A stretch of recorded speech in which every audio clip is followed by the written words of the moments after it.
It's time now for the game preview presented by Ticketmaster, here with head coach Kevin Stefanski. Kevin, 0-2 to start the year, both divisional losses. Obviously not the way you wanted to start the season. So what's the team's mindset heading into week 3? Yeah, back to work. This is a long season, and we know there's ups and downs to every season. Didn't get the results we wanted those first 2 weeks, but really mindset doesn't change. You keep the blinders on in the NFL, and you worry about what's in front of you. All right, back at home for week 3, hosting the Green Bay Packers. They're 2-0 to start the year. How do you anticipate Matt LaFleur having his team ready to go against you guys? Well, they're coming off of a Thursday night win, so they'll be rested. Obviously, they've played 2 home games, so first road game for them. But we anticipate exactly what you would expect. This is a really good football team on all 3 sides of the ball. I think they do a great job. They're well coached, and they have a lot of talent. You look at their roster, and as you go to prepare against this defense, this offense, this special teams, they have good players. We'll start with their defense.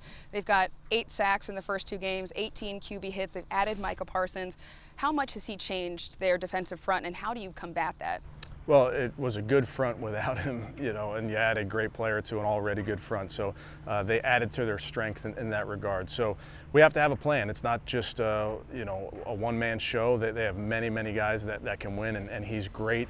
We get to go up against Miles every day in practice, so you understand the skill set of these guys at the elite level. So we'll have our work cut out for us, and you have to have a plan and understand that it really does take all 11 guys. There's only a little bit of tape of Micah as a Packer, though. So do you anticipate maybe them using him in different ways than you've seen from the first 2 games this season? Without a doubt. They will move him around. He's done that in his career.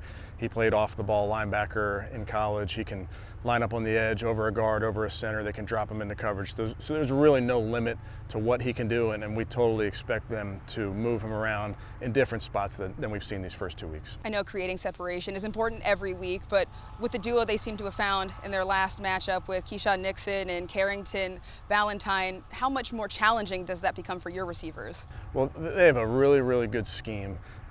Adding with good players in that back end. I think Coach Hafley does a great job of mixing it up. They can play zone, and they can play 1 high and 2 high. They can play man, and they can really disguise really well. That's one of the things that when you watch the tape, what you admire about this group is they really can disguise very well. In terms of the run game for you guys, Quinshon Judkins obviously making his NFL debut, limited 10 carries, but had that long 31-yarder. Do you expect more from him this week? We do. Now, with a young player, especially coming off of not having him for a little bit there, we want to be smart about how we integrate him into the offense. He's a player that we think very highly of, obviously, and that's why we got him. But we'll monitor it on a day-to-day basis and a week-to-week basis to see what he can handle. The last time you guys faced each other was 2021. Aaron Rodgers was under center for them. This time, it's Jordan Love. So when you look at him on film, what do you see from him, and how is he able to command their offense? Extremely talented player, can make every throw, and he can make it from every arm angle, can run to the right, throw to the left, can throw it down the field. So extremely talented passer, and he really fits what they do. He makes great decisions with the ball. You see him getting through his progressions. When it's not there, he takes what's in front of him. So a very heady player with great skill set.